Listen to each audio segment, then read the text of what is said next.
My name is Bridget, and at 34 years old, I never expected to be a widow.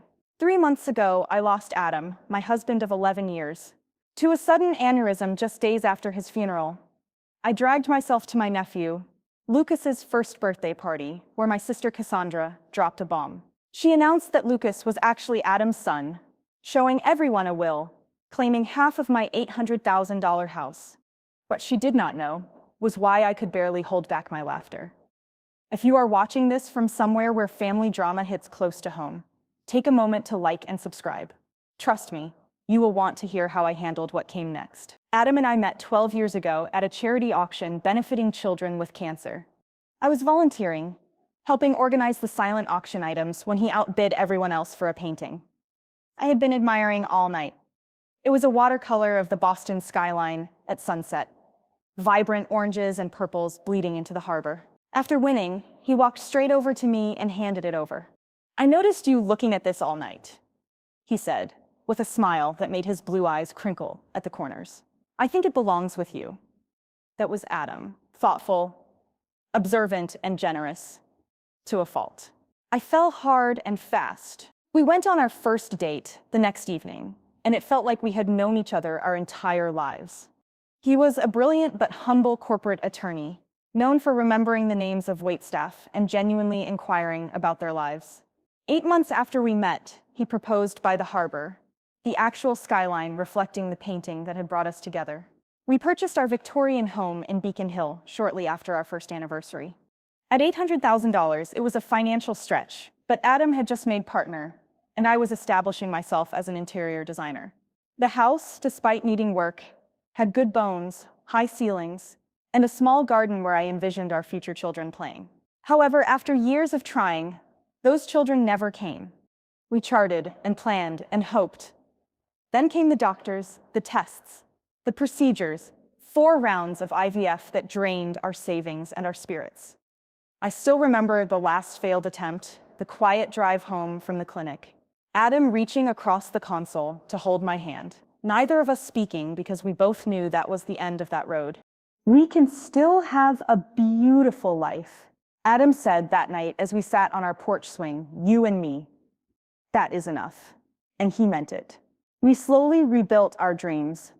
We traveled, we poured ourselves into our careers. We renovated the house room by room until it was the showcase home. I had always imagined Adam supported my business. When I decided to launch my own interior design firm, our life was full, if different than what we had first planned. My younger sister, Cassandra, was always in the periphery of our happiness. 4 years younger than me, at 30, she had always been the wild child of the family. While I was studying design and building a business, she was bouncing between jobs and relationships. Our parents constantly worried about her, which translated to them making excuses for her behavior and bailing her out of financial troubles repeatedly. Cassandra and I had a complicated relationship from childhood. She was undeniably beautiful with the kind of effortless charm that drew people to her, but there was always an undercurrent of competition from her side. If I achieved something, she needed to one-up me. When I started dating Adam, she suddenly became interested in law students. When we bought our house, she complained for months about her apartment, fishing for our parents to help her upgrade. It was exhausting, but Adam encouraged me to maintain the relationship.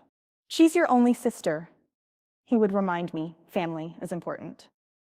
2 years ago, Cassandra started dating Tyler, a bartender. She met while out with friends. He was handsome in a rugged way with tattoos covering his arms and a motorcycle that our parents disapproved of.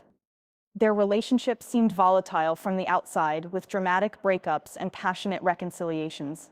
Then came the pregnancy announcement. At Thanksgiving dinner the year before Adam died. It was unexpected, to say the least.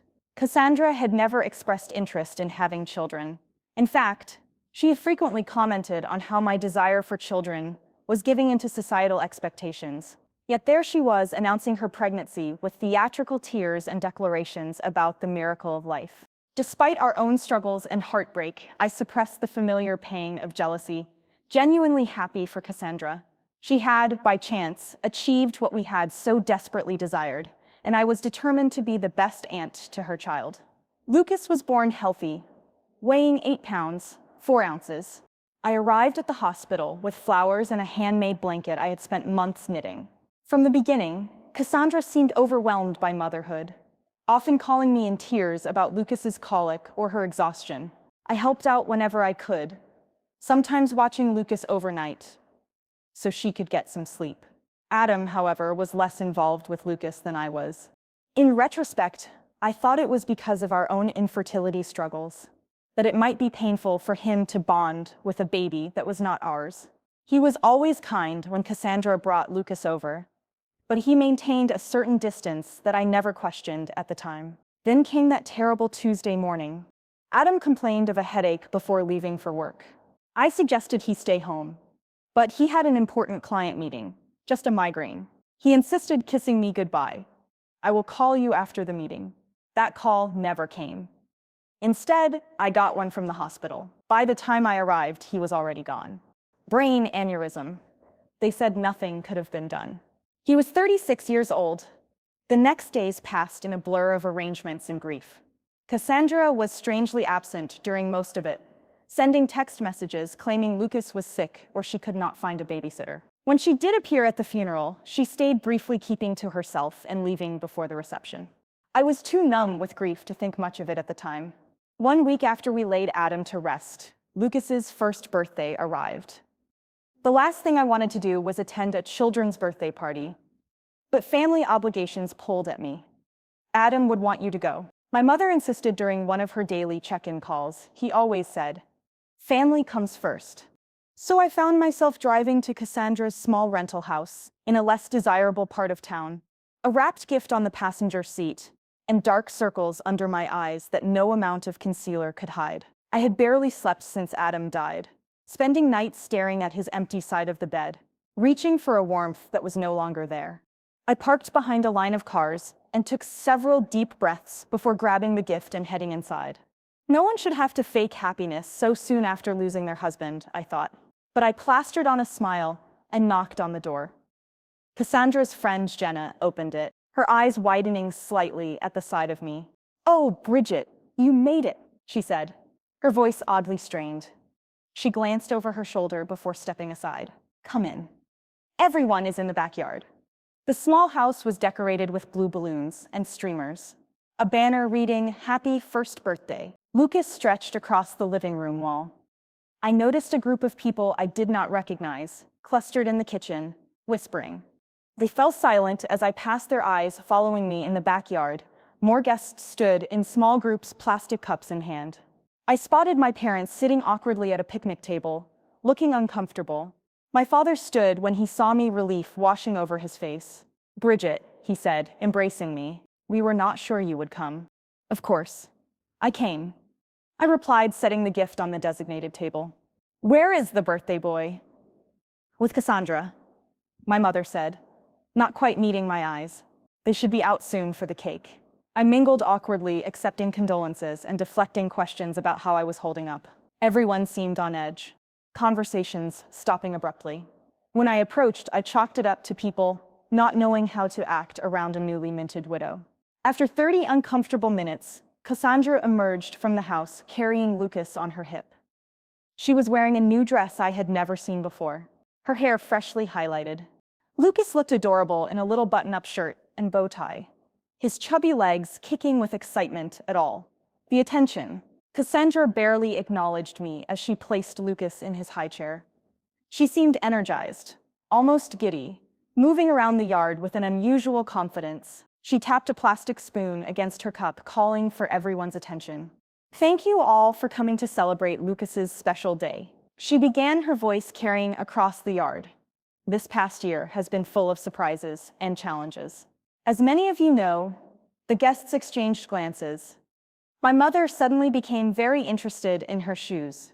"I have been keeping a secret," Cassandra continued, placing a hand on Lucas's head. "One that I can no longer hide, especially after recent events." A chill ran down my spine. Something was very wrong. "Lucas is not Tyler's son," she announced, her eyes finding mine across the yard. "He is Adam's." The world seemed to stop. I heard gasps around me, felt my father stiffen beside me, but it was all background noise to the rushing in my ears. "Bridget's husband and I had a brief affair 2 years ago," Cassandra continued, her voice steady and rehearsed.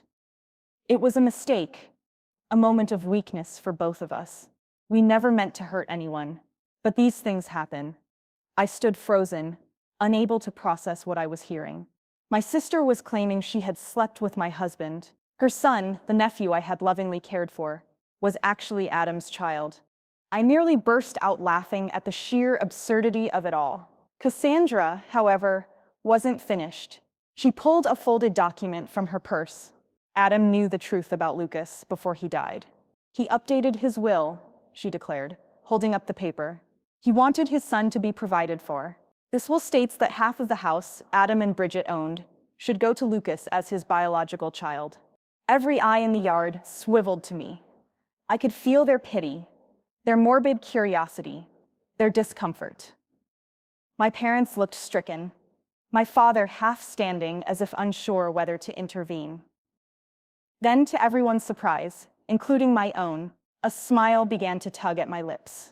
Not a happy smile, but the kind that surfaces when something is so outrageously false it becomes almost comical. I pressed my lips together, trying to contain the inappropriate laughter bubbling up inside me. "Oh, I see," I said, finally, my voice calm, and even I took a sip of water to buy. Time to push down the urge to laugh in my sister's face. "May I see this?" Well, Cassandra, her confident expression, faltered slightly. She clearly had not expected this reaction. Slowly, she walked over and handed me the document. A typed page with what appeared to be Adam's signature at the bottom. I scanned it quickly, noting inconsistencies immediately. The formal language was all wrong, nothing like the legal documents I had seen Adam bring home. The signature, while similar to Adam's, was clearly forged. The connecting stroke between the A and D was wrong, the final flourish too pronounced. I carefully folded the paper and handed it back to her. "Thank you for sharing this with me. I think I need to go now." "That is it?" Cassandra asked, confusion evident in her voice. "You are not going to say anything else?" "Not right now," I replied calmly, gathering my purse. "This is Lucas's day. We can discuss this privately later." I said goodbye to my shell-shocked parents, promising to call them. Soon as I walked to my car, I could hear the murmurs behind me, the party atmosphere completely shattered. Once inside my car, safely out of view, I finally let out the laugh that had been threatening to escape. It started small, then grew until tears were streaming down my face. Not tears of joy, but a strange mix of grief, anger, and incredulous disbelief at my sister's audacity. Because there was something, Cassandra did not know something, Adam and I had never shared with anyone. Something that made her elaborate lie not just hurtful, but impossible. The truth about Adam and Cassandra began 3 years ago, long before Lucas was even conceived. We had invited my sister over for dinner to celebrate her new job at a marketing firm, her longest employment. To date, Adam had prepared his famous lasagna, and we had opened a good bottle of wine. It was a pleasant evening, until I excused myself to take a work call from a client having a design emergency. The call took longer than expected. Nearly 20 minutes of talking, a wealthy client through hanging artwork. When I returned to the dining room, the atmosphere had changed. Adam looked uncomfortable, and Cassandra was sitting much closer to him than when I had left her hand on his arm, laughing at something I had not heard. I thought nothing of it. At the time, Cassandra had always been affectionate, and the wine had been flowing freely. But later that night, as we were getting ready for bed, Adam seemed troubled. "There is something I need to tell you," he said, sitting on the edge of our bed. "I do not want it to cause problems between you and your sister, but I also do not want to keep secrets from you." He revealed that Cassandra had made advances towards him while I was on the phone. It wasn't dramatic, but her comments were inappropriate, suggesting I was lucky to have him and that he deserved someone who truly appreciated him. When he rebuffed her, she dismissed it as a joke, claiming I was too sensitive if he thought she was serious. I was hurt but not entirely surprised, as Cassandra had always pushed boundaries. We initially decided to overlook it, attributing it to the wine and her usual competitive nature, believing it to be an isolated incident. However, it wasn't isolated.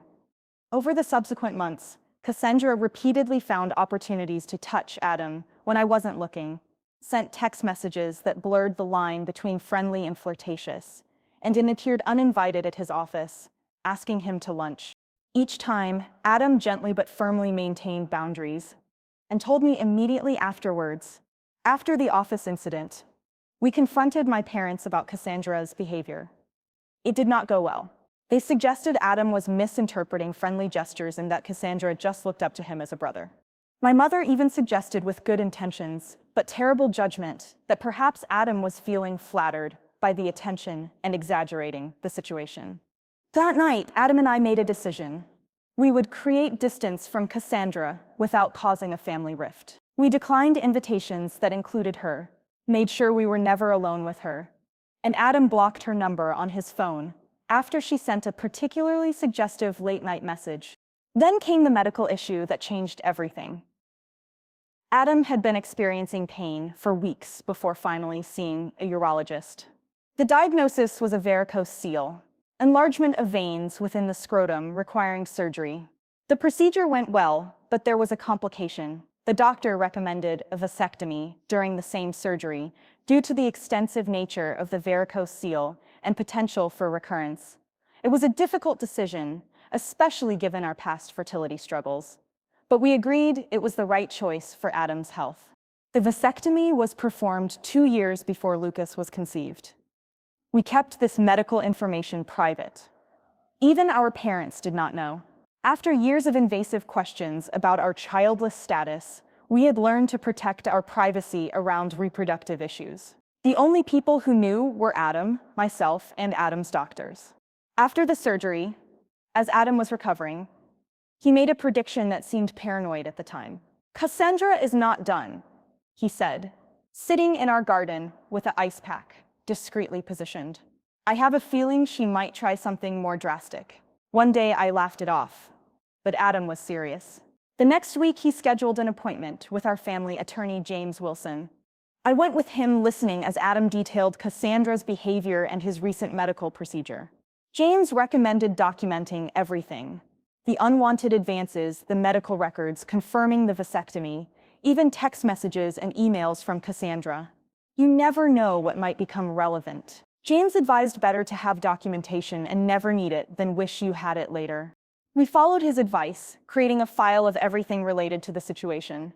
Adam also updated his will properly through official channels, making sure everything would come to me.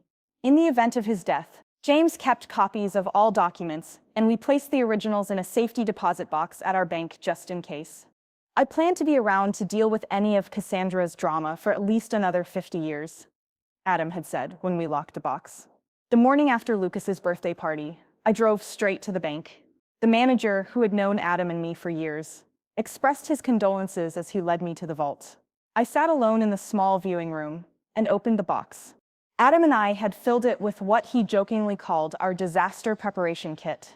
Inside was exactly what I needed: Adam's legitimate will, notarized and properly executed, leaving everything to me, and medical records detailing his vasectomy 2 years before Lucas's conception, making it biologically impossible for him to be the father. A journal. Adam had kept documenting every inappropriate interaction with Cassandra, including dates, times, and exact quotes, printed copies of text messages she had sent him. A letter from our attorney confirming that he had witnessed Adam's legitimate will and was available to verify its authenticity. And at the bottom of the box, a sealed envelope with my name written in Adam's familiar handwriting with trembling fingers. I opened it and began to read My dearest Bridget, if you are reading this, something has happened to me and you have needed to access these documents. I hope it is many years from now when we are old and gray and Cassandra's antics are nothing but a distant memory we laugh about. But if not, if the worst has happened and she has tried to hurt you in my absence, please know that I tried to prepare for every possibility. Use these documents to protect yourself. I know how much you value family, how loyal you are to those you love. You deserve to be protected from those who would take advantage of that beautiful heart of yours. I love you, beyond words, beyond time, whatever happens. Know that Adam tears streamed down my face as I read his words, feeling his love and protection reaching out to me. Even after death, my practical, thoughtful husband had anticipated this. Not the specific scenario, perhaps, but the possibility that Cassandra might try to use his death to her advantage. I carefully returned everything to the box except what I needed: copies of the medical records, the legitimate will, and selected journal entries. Then I called James Wilson and scheduled an appointment for that afternoon. James Wilson's law office was in a converted brownstone in downtown Boston, the kind of place that exuded old money and discretion. I had only been there a handful of times with Adam, but the receptionist recognized me immediately, her expression softening with sympathy. "Mrs. Preston," she said, standing to greet me. "Mr. Wilson is expecting you. Please accept my condolences for your loss." James was in his 60s with silver hair and reading glasses perched on the end of his nose.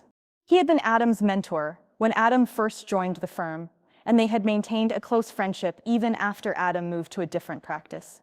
He stood when I entered, coming around his desk to embrace me briefly. "Bridget," he said, gesturing for me to sit. I was devastated to hear about Adam. He was one of the good ones. He was. I agreed, my voice catching slightly, and it seems he was also right about preparing for the worst with my sister. I explained what had happened at the birthday party, showing him the forged will Cassandra had presented. James examined it, his expression growing, increasingly concerned. "This is an amateurish forgery," he said, finally. "The language is all wrong, and the signature, while similar, would never stand up to expert analysis. But the fact that she created this at all is deeply troubling." I showed him the documents from the safety deposit box, the medical records, confirming Adam's vasectomy, the legitimate will, and Adam's journal, documenting Cassandra's behavior over the years. "Adam was nothing if not thorough," James said, reviewing the materials. "These medical records alone disprove her claim about Lucas's paternity. The vasectomy was performed 2 years before the child was conceived. It is biologically impossible for Adam to be the father." "What should I do?" I asked. "I do not want to humiliate her publicly, but I cannot let her take half of our home based on a lie." James leaned back in his chair, considering first. "We need more information. I recommend hiring a private investigator to look into Cassandra's current situation. There is likely a motivation beyond simple cruelty here. People rarely attempt fraud of this nature without financial pressure." He recommended Frank Delaney, a former police detective who now worked as a private investigator, often on cases for the firm. I agreed, and James made the call immediately, explaining the situation in broad strokes. Frank arrived an hour later, a stocky man with a Boston accent and no-nonsense attitude. He took detailed notes as I explained the situation, asking pointed questions about Cassandra's relationship, history, employment, and financial status. I realized how little I actually knew about my sister's current circumstances. We had grown further apart since Lucas's birth, with my attempts to be involved as an aunt often rebuffed or taken for granted. "I will need a few days," Frank said when I had finished. "My preliminary focus will be on her financial situation and relationship with the child's actual father." When asked if I could share more about Tyler, I recounted the little I knew. He was the bartender Cassandra had been dating when she got pregnant.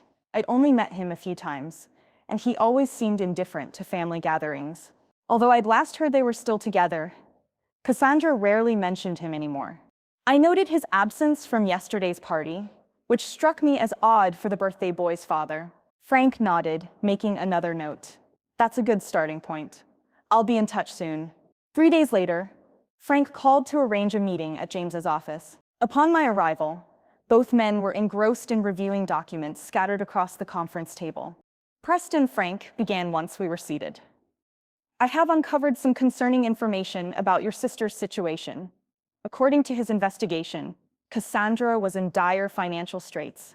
She had accumulated over $75,000 in debt spread across credit cards, personal loans, and medical bills for Lucas, who had needed surgery for a heart defect shortly after birth. Her credit score was abysmal, and she had been rejected for 3 additional loans in the past month alone. She is also facing eviction. Frank continued, sliding a document across the table.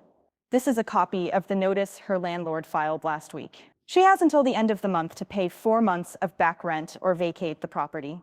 As for Tyler, he had apparently abandoned Cassandra and Lucas shortly after the birth, Moving to Seattle with a new girlfriend, he was paying minimal child support, barely $200 a month, and even that irregularly. I also found these, Frank said, producing printouts of text messages. She has been telling friends about her plans to claim part of your house for weeks. These are messages between her and a friend named Jenna. I recognized the name as the woman who had opened the door at the party.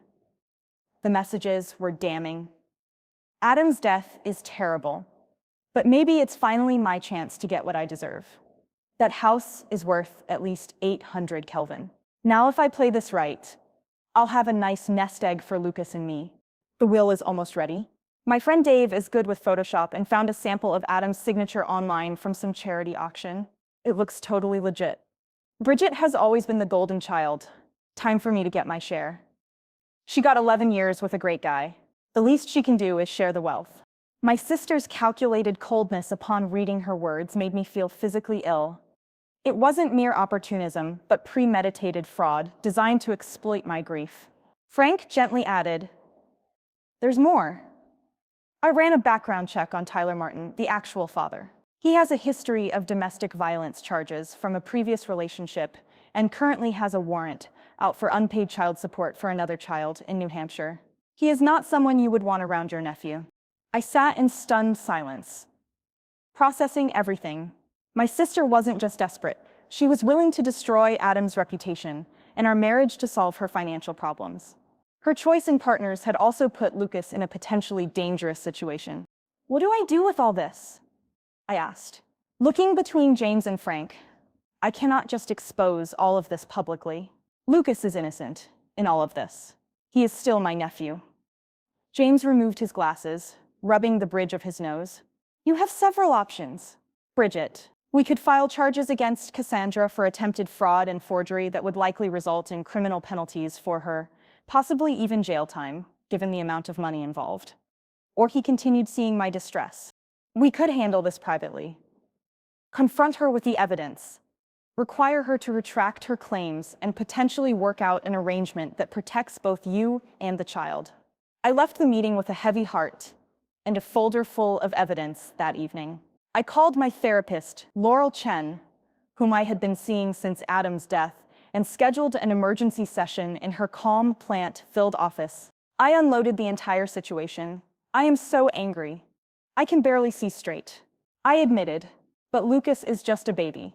None of this is his fault. And despite everything, Cassandra is still my sister.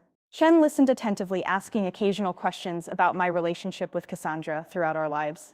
It sounds like this pattern of competition and manipulation has existed since childhood. She observed the current situation is an escalation, not an anomaly. What would you do? I asked desperately. I cannot tell you what decision to make, she replied, but I will say that compassion does not mean allowing yourself to be victimized. You can be kind while still establishing firm boundaries and consequences. After much reflection, I decided on a course of action. I would confront Cassandra privately with all the evidence, offering her a choice: face potential legal consequences for her fraud, or accept a compromise that would provide for Lucas, while requiring accountability from her with renewed determination. I called Cassandra the next morning. "We need to talk about the will," I said when she answered. "Can you come to my house tomorrow afternoon? Just, Lucas." "I knew you would come around," she replied, sounding smugly satisfied. "I will be there at 2. I spent the morning preparing for Cassandra's visit, arranging documents in a logical order, and setting up recording devices on James's advice. Massachusetts is a two-party consent state. He had warned me, so you cannot record her secretly, but you can ask for her permission at the start of your conversation, framing it as a way to ensure you both have a record of any agreement reached. At precisely 2:00, the doorbell rang. I took a deep breath, studying myself before opening the door. Cassandra stood on the porch looking polished in a new outfit, her confidence evident in her posture. "Come in," I said, leading her to the living room where I had set up 2 chairs facing each other, a coffee table between them with a recorder, water glasses, and a folder of documents. "I hope you do not mind if we record our conversation. It seems prudent, given the legal nature of what we are discussing." Cassandra hesitated only briefly before nodding. "Sure. Whatever makes you comfortable, though." I think this can be pretty straightforward. The will is clear. I turned on the recorder, stating the date and time and confirming Cassandra's consent to be recorded. I sat back, studying my sister's face. Before we discuss the will, I would like to understand exactly what you are claiming happened between you and Adam. Cassandra launched into a well-rehearsed story about a supposed affair 2 years ago. According to her version, she and Adam had connected during a period when he and I were having problems. We were not. She claimed they met several times at a hotel downtown, that Adam had confessed his unhappiness in our marriage, and that Lucas was conceived during these encounters. He always meant to tell you. She set her eyes wide with practiced sincerity, but then Lucas was born with the heart condition. He did not want to add stress to the situation he promised he would provide for his son. Though I listened without interrupting, noting the inconsistencies in her timeline and the details that contradicted what I knew about Adam's schedule during that period. When she finished, I began asking questions. Which hotel did you meet at? I asked the Mandarin Oriental. She replied quickly. And what room do you remember? She faltered slightly. It was on a high floor. I do not recall the exact number. What days of the week did you usually meet? Tuesdays. Sometimes Thursdays. When he told you he was working late, I continued with increasingly specific questions. What did Adam typically order from room service? What side of the bed did he prefer? Did he shower before or after? Details that only someone who had actually been intimate with Adam would know. Cassandra grew increasingly flustered, her answers becoming vague or contradictory. Why does any of this matter? She finally snapped. The point is that Lucas is Adam's son, and the will proves Adam wanted to provide for him. Actually, I said calmly, opening my folder, both of those claims are demonstrably false. I placed the medical records on the table between us. 2 years before Lucas was conceived, Adam had a vasectomy following surgery for a veil. It was completely successful, confirmed by follow-up tests. It was physically impossible for him to father a child. After that procedure, Cassandra's face drained of color.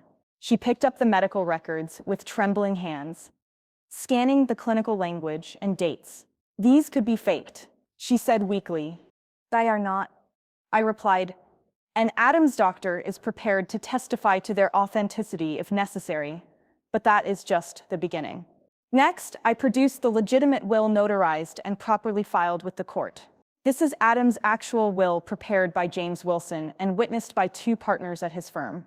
As you can see, it leaves everything to me with no mention of Lucas. Cassandra's confidence was visibly crumbling, but she attempted to rally. He must have changed it after this was drawn up. The will I have is more recent. The will you have, I said evenly, is a forgery. A poor one, I might add. James has already identified multiple legal inconsistencies in the language, and the signature is clearly fake. In Massachusetts, forging a will is a felony, carrying a potential 5-year prison sentence. I systematically presented the evidence, Adam's journal, detailing her inappropriate advances, the text messages with Jenna, outlining their scheme, and finally Frank's investigative report, which exposed her financial woes, eviction notice, and Tyler's desertion. We know everything, Cassandra, I stated as she sat in stunned silence. The question now is what happens next. After a long moment, to my surprise, she began to cry. These were not the theatrical tears she used to manipulate our parents, but deep, body-racking sobs.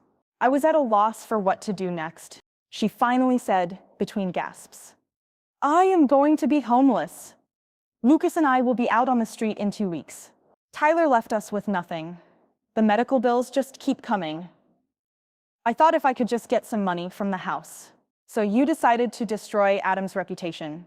I asked, my voice hardening, to tell everyone he cheated on me to forge legal documents. I was desperate. She shouted, her sadness turning to anger. You have everything. This big house, a successful business, everyone's respect. What do I have? A baby with a heart condition, $75,000 in debt, and an eviction notice. You try making good decisions in that situation. Her outburst hung in the air between us. The raw honesty of it, stripped of the manipulation and lies, reached something in me. Not forgiveness, not yet, but perhaps understanding Lucas's. Tyler's son is not he. I asked more. Gently, she nodded, wiping her eyes. Yes, Adam never touched me. Not like that. I did try with him years ago. He always shut me down immediately. He was annoyingly loyal to you and the will my friend Dave helped me create it. He does graphic design and thought it would be easy to fake a signature. I was going to use it to pressure you into giving me money. I never thought you would actually look into it so thoroughly. I turned off the recorder and sat back. Considering my next move, Cassandra watched me nervously, clearly expecting the worst. I could press charges. I said finally what you did was illegal, not to mention cruel and calculated. She nodded miserably. I know, but that would hurt Lucas. I continued, and despite everything, he is my nephew. I love him. I leaned forward, making sure she was looking directly at me. So here is what is going to happen. You are going to tell everyone the truth. You lied about the affair that Lucas is not Adam's son, and that you forged the will. You will apologize publicly to me, and to Adam's memory, and then what she asked, her voice small. We will still be evicted. I am not finished, I said. In exchange for your full confession and a legal agreement, never to attempt anything like this again, I will help you and Lucas, not by giving you half my house, but by setting up a trust fund for Lucas's education and medical needs, and helping you find stable housing. Her eyes widened. Why would you do that after what I did? Not for you, I said honestly. For Lucas. Because Adam would want me to help his nephew, even if that nephew's mother tried to destroy his reputation. There will be conditions, I continued. You will enter therapy and financial counseling. You will maintain steady employment, and you will allow me to be part of Lucas's life to ensure he is being properly cared for. If you violate any of these conditions, the support stops immediately.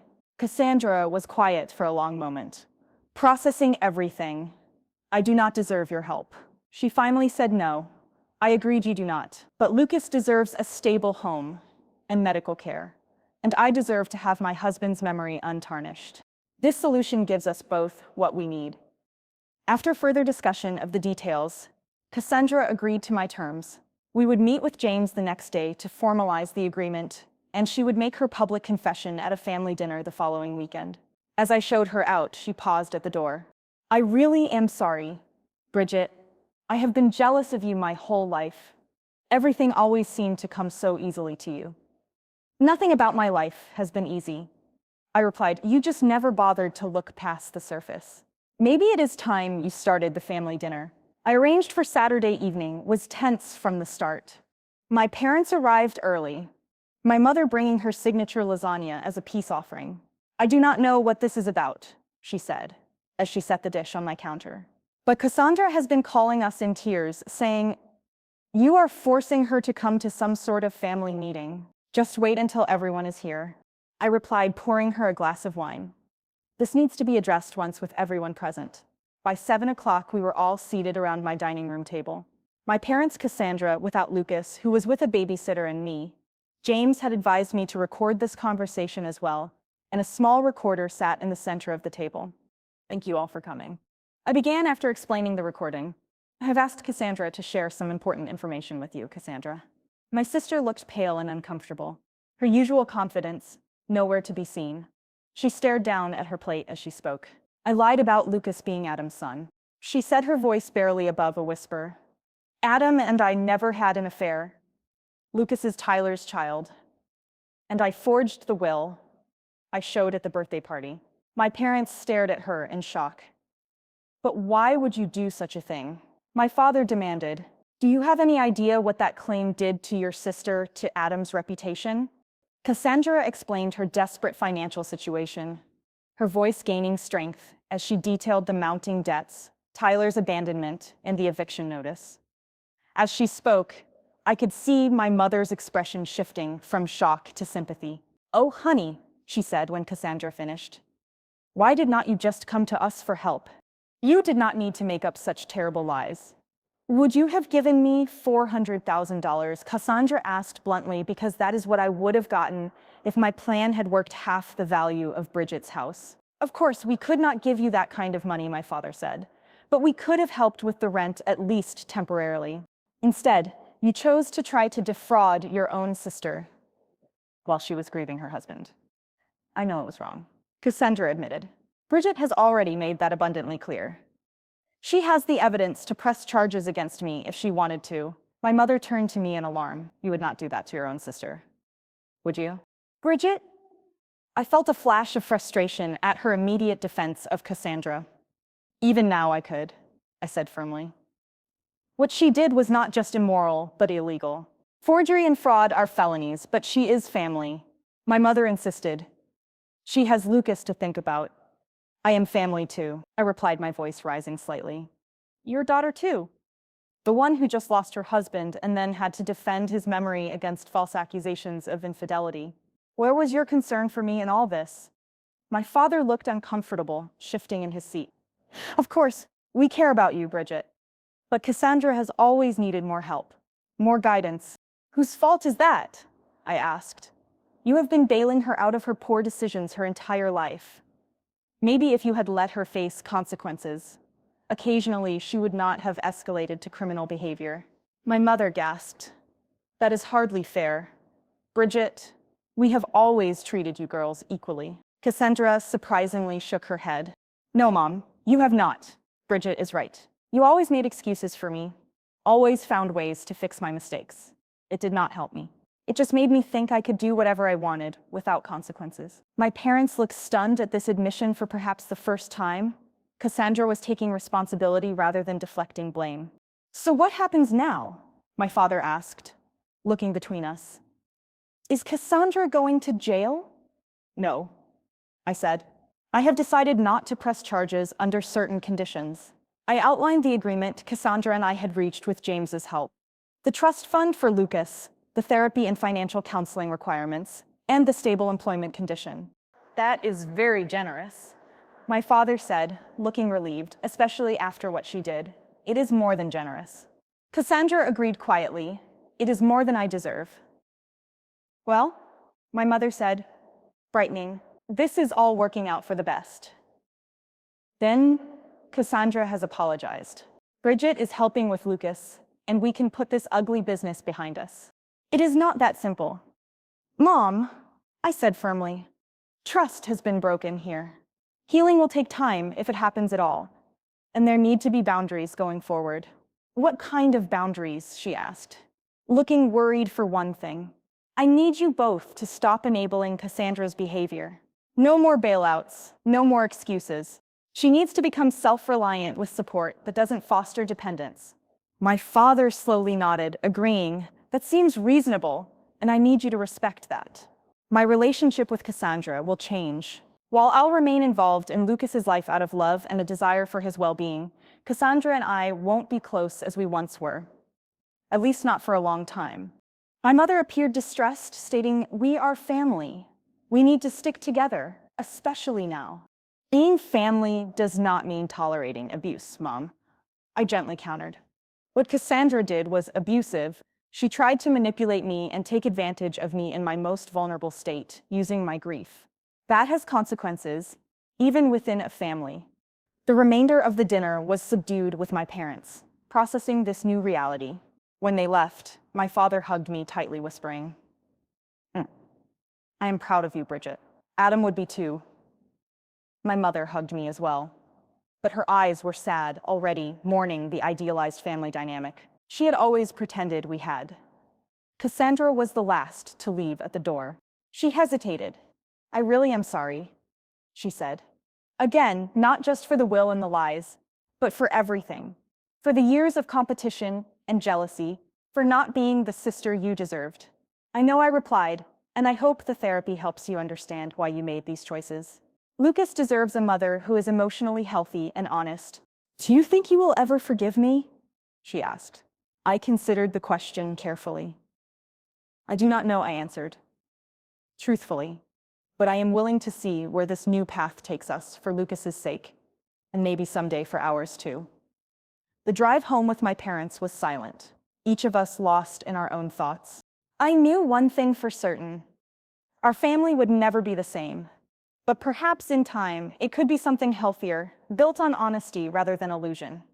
1 year after Adam's death, I stood in our garden watching the spring bulbs push through the soil. The daffodils Adam had planted the previous fall were blooming a riot of yellow against the newly green lawn. I felt a bittersweet ache seeing them. knowing he had put them in the ground with hopes of seeing them bloom. So much had changed in that year. The trust fund for Lucas was established and already helping with his ongoing medical needs. His heart condition, while requiring monitoring, was responding well to treatment, and he was growing into a cheerful, curious toddler. Cassandra had surprised everyone by truly embracing the conditions of our agreement. 6 months of therapy had helped her recognize patterns of behavior stemming from childhood, the constant need to compete with me, the self-sabotage that had characterized many of her decisions. She had found steady employment as an office manager at a dental practice, a job that provided stability and benefits. Our relationship remained formal but cordial. I saw Lucas regularly, taking him for outings to the park or the children's museum. Cassandra and I did not pretend to be close, but we had found a way to coexist peacefully for Lucas's sake. My parents had struggled initially with the new boundaries I had established. My mother especially found it difficult to accept that her daughters would not have the close relationship she had always envisioned. But over time, they too had adjusted, learning to support Cassandra without enabling her dependency. As for me, the grief support group I had joined shortly after Adam's death had become a lifeline.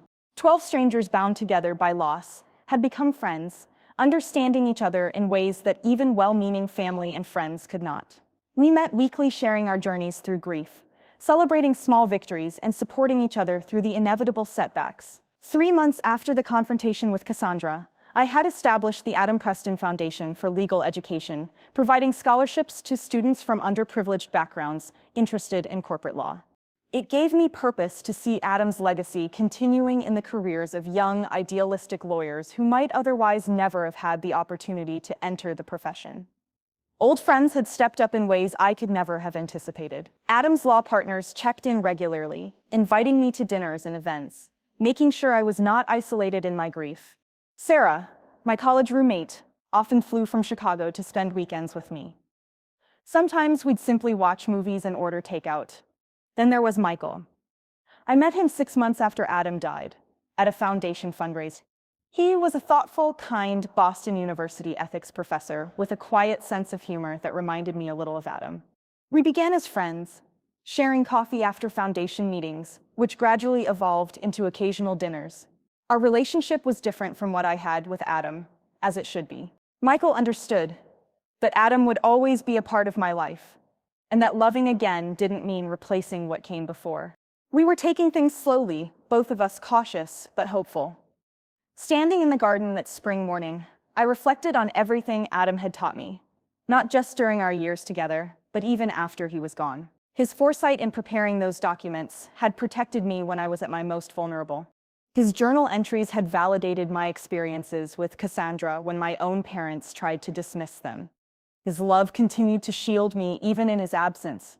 I had learned difficult lessons through this ordeal, that family relationships need clear boundaries to remain healthy. The documentation is not just a legal precaution, but sometimes an emotional necessity, that forgiveness does not have to mean forgetting or allowing harmful patterns to continue.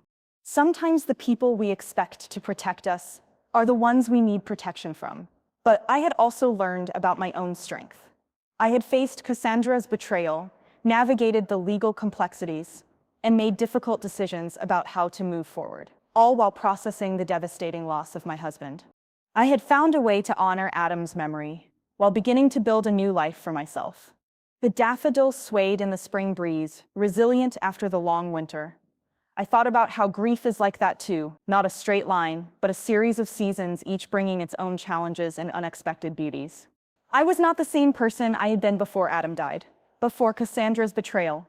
I was stronger in some ways, more cautious in others, but ultimately more authentic in how I approached relationships and boundaries. Sometimes the most painful betrayals force us to find strength we never knew we had, I said softly to the garden. Adam had loved. You could not have known what would happen after you were gone, but somehow you prepared me to face it. And in that way, your love protects me still. As I turned to go back inside, I felt a sense of peace that had been absent for so long. Not because the grief was gone, it never would be completely. I discovered a way to carry it alongside hope for the future. Adam gave me that gift, teaching me that love endures even when the person is gone, and that preparation and honesty are acts of profound caring. If there's one thing I would share with anyone facing familial betrayal, it's this: protect yourself with documentation and boundaries. Those who truly love you will respect these boundaries. Those who don't were never safe for you to begin with. Have you ever had to establish difficult boundaries with family members? How did you navigate those painful conversations? Share your experiences in the comments below. And don't forget to like and subscribe if this story resonated with you. Support helps me continue sharing these difficult but important life lessons. Thank you for listening, and remember that healing is not linear, but it is always possible.